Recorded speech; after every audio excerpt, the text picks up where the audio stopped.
Hello and welcome to my channel. You know, a few weeks back I challenged some friends of mine to put together a diorama using some custom pieces, and you know, just a casual search of the internet gets you some really cool results. So today I'm going to kind of go through the process of making my diorama, so I hope you stick around. What I picked up a couple of these foamular project panels, 1 inch thick by 2 feet by 2 feet. And the first thing I'm going to do is I'm going to measure the section that I'm going to use. I think I am going to go for 14 inches. So that means I'm going to have to measure out 15 inches because I'm going to have that 1 inch for the base where I'm going to attach the pieces together. So I'm just simply measuring out 15 inches. And then I'm going to cut that. I'm going to use I have this right here, and I'm going to use the metal ruler as a straight edge, so I can get the edge nice and sharp and consistent. So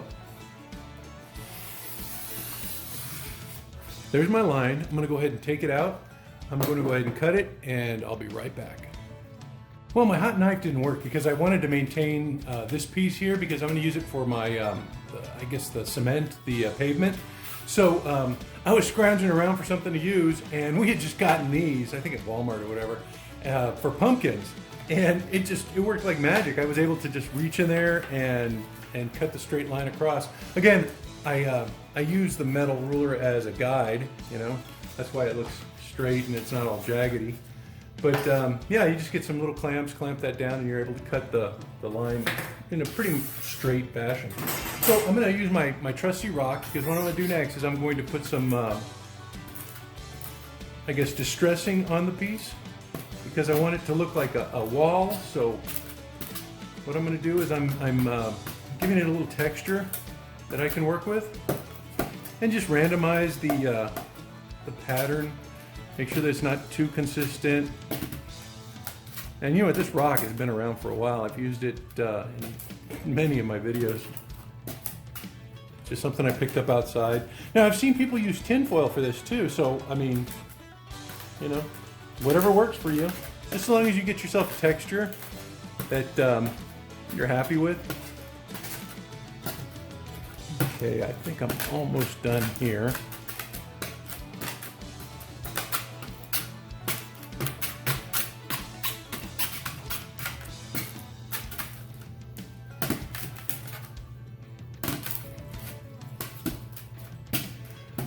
Yeah, that's looking good.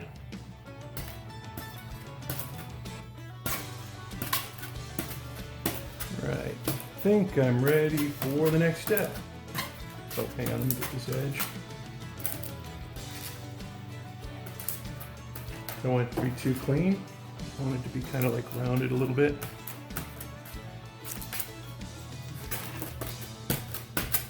Okay, so I think that's good. Now the next step here, let me go ahead and clean this off.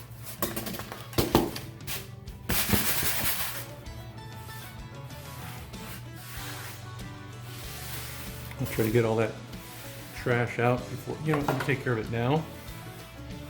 I don't want to be banned from the table. I'll be right back. Actually, I'm going to put it right there for right now. Okay, so now that I've got my texture established, what I'm going to do is I'm going to measure out, I guess, the base wall. And I'm going to get ready to prepare for the brick that I'm going to lay down too. So again, I want it to be about 3 inches. So since I'm going to have a base of 1 inch that's going to be lost, I'm going to go ahead and make it 4 inches. I'm just measuring 4 inches.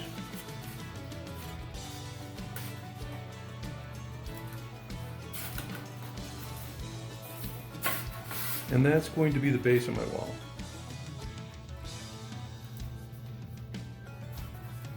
Doesn't line up. Let me check that measurement.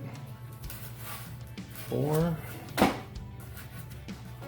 This looks a little weird, I guess.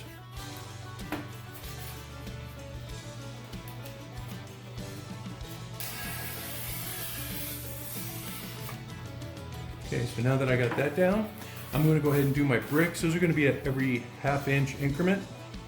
So I'm just going to put a lot of ½ inch dots on here.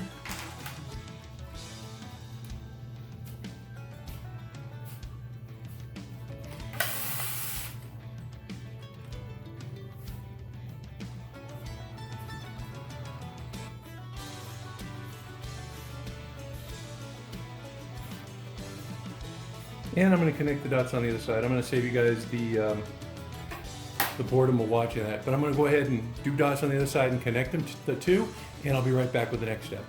Show you guys something, because you know what, I started doing this, and I'm using the fine tip for my heat cutter, and what I'm going to do is I'm just tracing out the lines with that. That way it gives you a little groove. And if you want them to be inconsistent, just pause a little bit as you're doing the line. So you can pause there and you're going to have a crack, see? And what it does is it gives you that groove that you're going to need. Plus it provides some inconsistencies to the lines.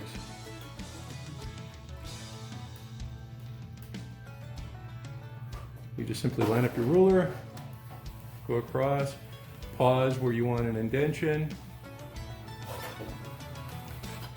and go across that way. So I'm going to go ahead and finish that up. Again, I'm just using that foam wire cutter that I got off of eBay. I've been using it for a while now. So I'm going to do that. I'm going to finish up my bricks using the fine tip point on this. Be right back. Now that I got all my horizontal lines, what I'm going to do is I'm going to repeat the process, but this time I'm going to put the marks every 1 inch. And these are going to be my bricks.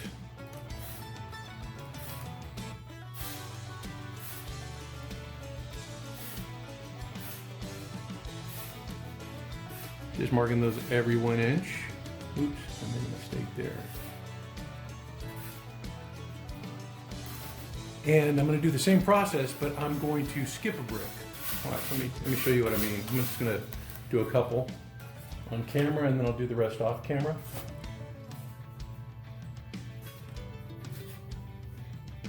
Let me get to about 3. So,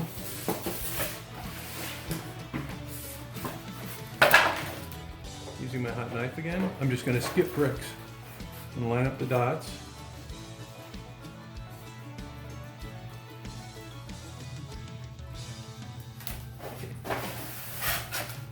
And I'm going to skip bricks. So there's 1.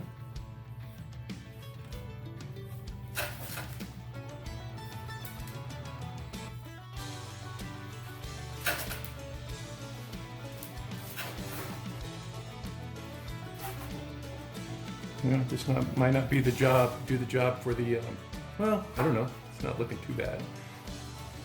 But since it's such a small space, there's no time for it to cool down at all, so you're getting these like deep marks.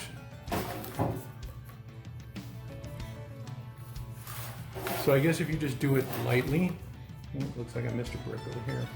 I can always fix that. Let me just go ahead and, that'll be a row that's off, I guess. Let's see, I may have to do something else with this, maybe the pencil, just because it's digging in a little too deep. Let me try with the pencil and see how that looks. The pencil here somewhere.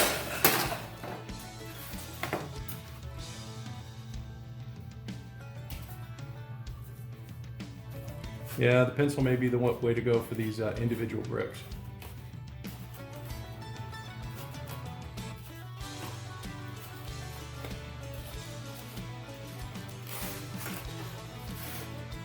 Yeah, I like this for the long lines, but for the short lines, it's just not going to work. This one's going to have 2 bricks right there. Okay, so I'm going to keep doing that. I'm going to go through and just mark out my bricks, and then the other ones are going to be in the middle.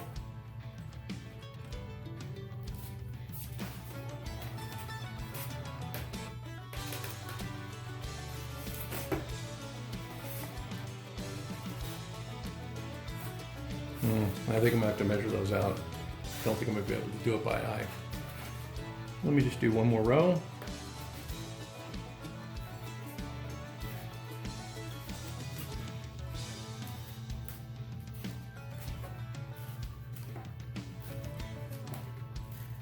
Yeah, pencil is the way to go.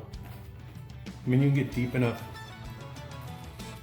It's not so much on the longer lines, but on those lines it works really well. So I'm going to finish up my brick pattern and I'll be back. So at this point I'm doing the other bricks. I have mark every 1/2 inch. And I'm just going to line those up.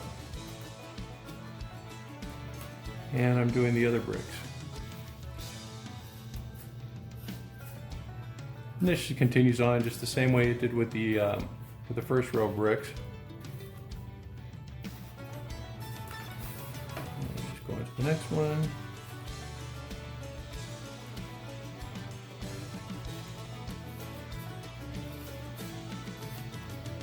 I'm just doing the second row of bricks.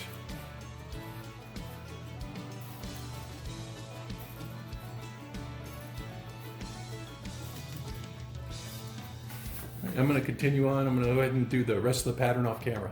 Be back. Now that I got all the bricks laid out, I even put a little crack in the wall there. I'm going to go ahead and use my big brush. And what I'm going to do is I'm going to take some of my Walmart paint. I've got this black right here. And I'm just going to cover the entire face of the piece with a good layer of black paint. Got to make sure that you get in the crevices too, so work it in. Because you know, you'll see those little, I guess, separations between the bricks, which are good, what you want. But, you know, you want to make sure they get covered as well. So I'm just going to cover the entire thing. I'm going to do the rest off camera, so you don't have to sit through it. But that's basically what I'm going to be doing, is taking my black paint and just covering the entire wall.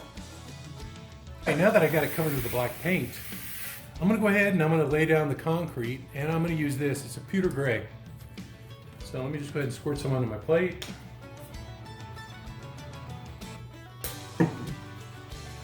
And I'm not really doing a dry brush, but I am reducing the amount of paint that I'm putting on it, because I want to maintain the darker areas that are black, because it's going to provide, you know, that kind of depth to the piece.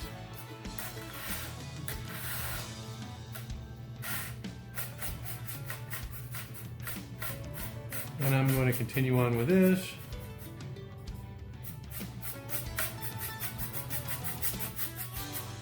Just laying it down. Like I said, not a lot, just enough to get the paint on there so that you can maintain those crevices, those darker areas.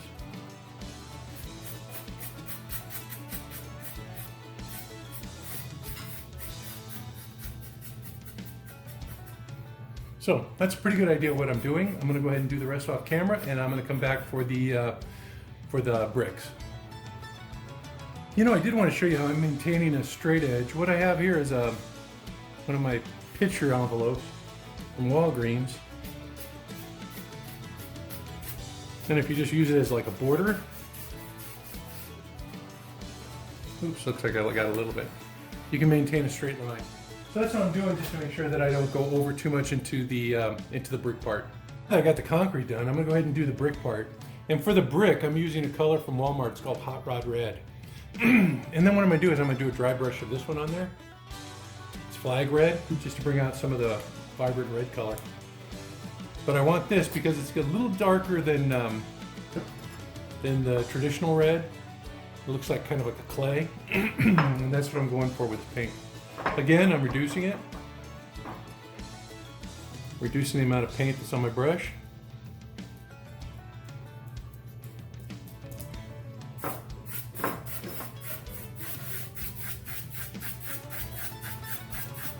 Now I don't want to maintain the cracks as much as I did with the other, the concrete paint. But I do want to have some dark areas in between. You can see that that's doing it. So if you just continue on, reducing the amount of paint that you're using, you should be able to achieve that effect.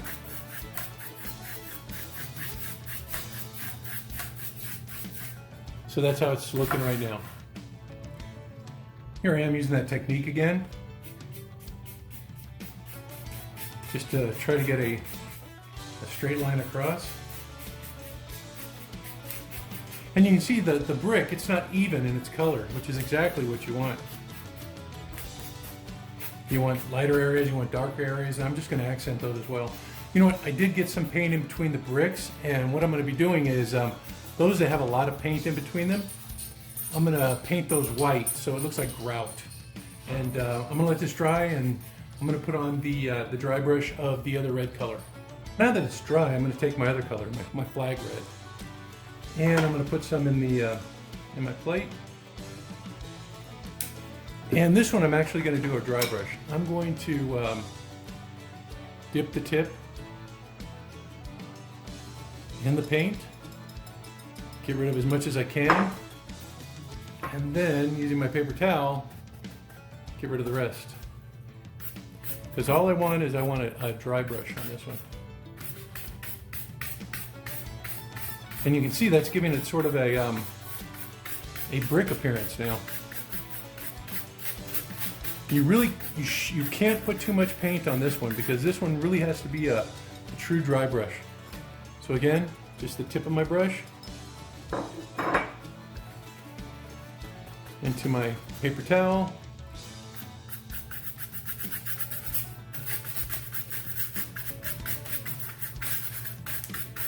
And then dry brush it. Okay, I'm going to finish the process and I'll be right back. Okay, for the concrete, what I'm going to do is I'm going to create a wash. So I'm going to take a drop of dish soap, just one drop. Ooh, looks like I got two. And then I'm going to add some water. Not a lot. And then I'm going to add a squirt of the paint. What you want is something that's very, very watery. So let me see if that's watery enough.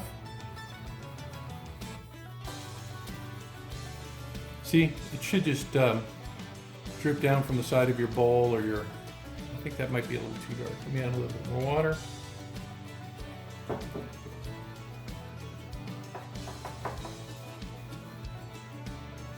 Yeah, that looks good. So now that it's nice and watery, I'm going to apply it on my concrete part.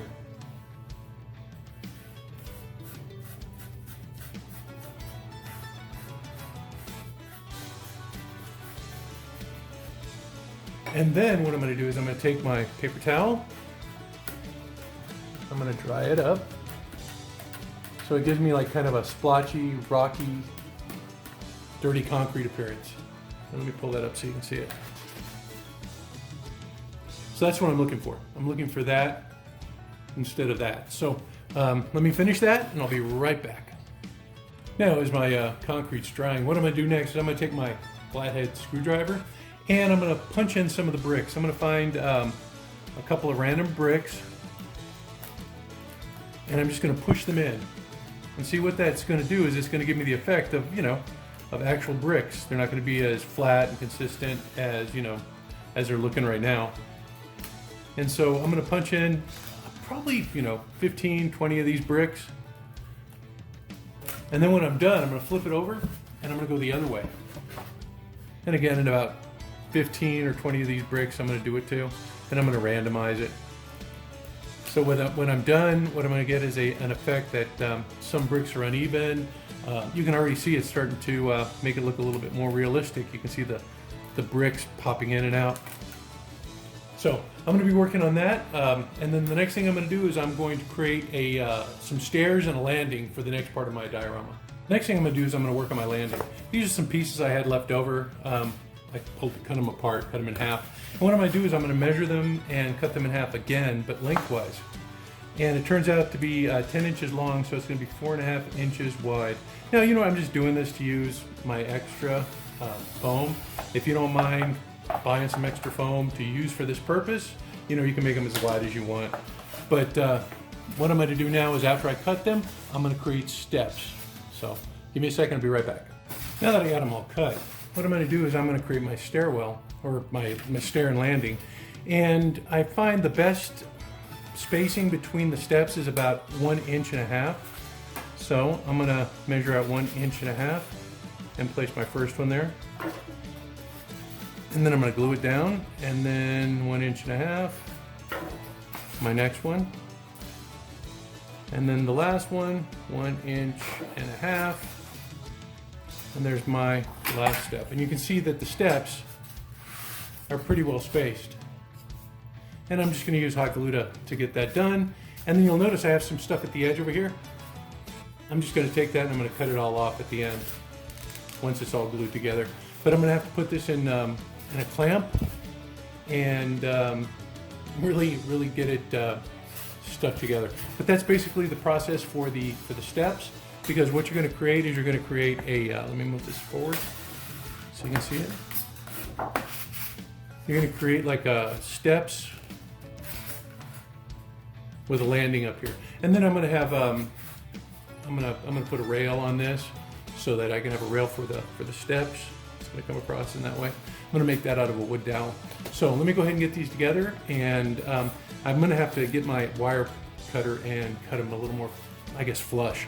So I'm going to get that done, and I'll bring them back before I paint them. You know, I took it outside and I sanded it down using the concrete on the sidewalk. And what I'm going to do next is I'm going to take some of this plaster. It's just patching plaster, and I'm going to smear it into the cracks and crevices. Kind of smooth it down by hand. And then I've got a spatula here that I'm going to use to kind of smooth it. Actually, you know what? This might just work. Oops.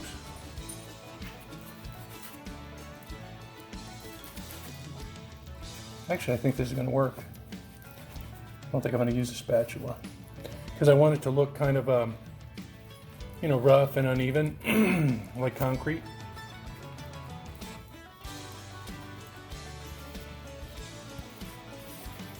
Let me get a little bit in between the steps.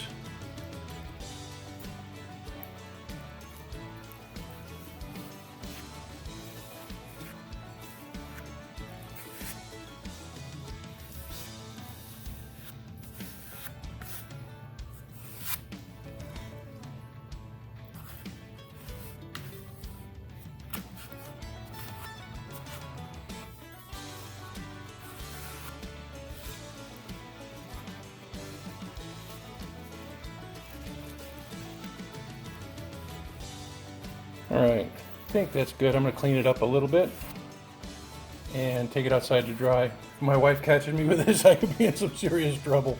So I'll be right back. Well, once it dried, I got it painted. I didn't make too much of a mess in the kitchen, so I think I'm safe. But I used that same technique. I put the gray paint down, and then I did that wash and kind of dabbed it off just so that I could get more of a concrete appearance on that. So those are the steps, and what I'm going to do next is I'm going to work on the railing and start cutting out the door in the main frame. So I'm thinking this is how my setup's going to be. I've got my stairs here, I've got my wall in the background, and then I've got my door. And for the door, the size I used was 5 by 9, and I think that maintains a pretty good ratio. And it's also, you know, scaled pretty appropriately for Mego figures. So I'm trying to lay everything out. Since I don't have a rail that's going to go this way, I'm going to push my stairs all the way to the end of my wall. And I think at this point I'm going to use a cutter to cut around the door, using the bricks as a guide. You can see I have a little scoring here where I took a pencil to measure my door where it would be. And so at this point, I think I'm going to just go ahead and cut out the space for my door. Now that it's scored, I'm just going to take it and I'm going to gently push it out, using even pressure all around so that I don't break anything and have something I have to clean up a little bit later.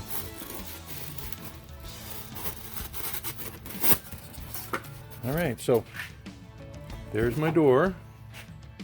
And, oops, I almost lost the camera. And then I'm going to fit in this door here into there and paint it. So that's going to be my next step. I'm going to finish up this door, and then we'll take a look at it once it's done. I got the door painted and it's drying right now, so I thought I'd take a look at the base. I really didn't know what to do, so I went out in the backyard and I grabbed some Mod Podge and I just kind of like dumped it on the base and spread it out with my brush evenly everywhere. And I had a pile of dirt that I had from a hole that I dug earlier, and I just grabbed little handfuls of it and I sprinkled it on the base after the Mod Podge was on there and waited for it to dry. And then once it dried, oh, actually, you know what? I don't know if you can see this. I got these like little cracks here, right there and there. What I did was I grabbed the board and I tapped it on the ground to get rid of all the loose debris. And some of the Mod Podge separated, so it looks like cracks in the asphalt. I mean, it looks really realistic. And then once that was dry, I grabbed this right here, this Rust-Oleum Canyon Black, and I sprayed the top of it. So it looks just like asphalt. I think I got lucky on this one. This one was a really easy piece to do with some spectacular results. So I'm happy with the way it turned out. Like I said, I think I just got lucky. So I'm going to go back and I'm going to take a look at the door, and I'm also going to, I think, cut a hole for a window. So I'm going to go ahead and get everything kind of together so you can see what I've got so far. So here's what I have so far. I've got my landing and my stairs finished, and I painted the railing that I glued on there with this hammered bronze. It's that Krylon paint that I used for my Robbie the Robot. Also, I painted the door the same color and the grill that I have there. Actually, that grill was printed by J-Spy for that window right there. He also printed up a little door handle that you can't see right now. I'm going to go ahead and maybe, I think I'm going to dry brush some silver on those pieces just to give them a more metallic feel. But you can see the asphalt looks great, It just really came together. This entire diorama, I think I'm still going to add some things to it. I'm thinking about maybe inserting a sewer grate, or maybe doing some piping. I'm also thinking about some light. But right now, I've got my diorama. This is what I'm going to be using for my Crafters Challenge. If you do see some changes to it, it's probably just some things that I added just to kind of like push it over the top. Well, until next time, I hope you guys have fun. You know what? Try something new with your Megos and just enjoy yourselves. Take care now. Bye-bye.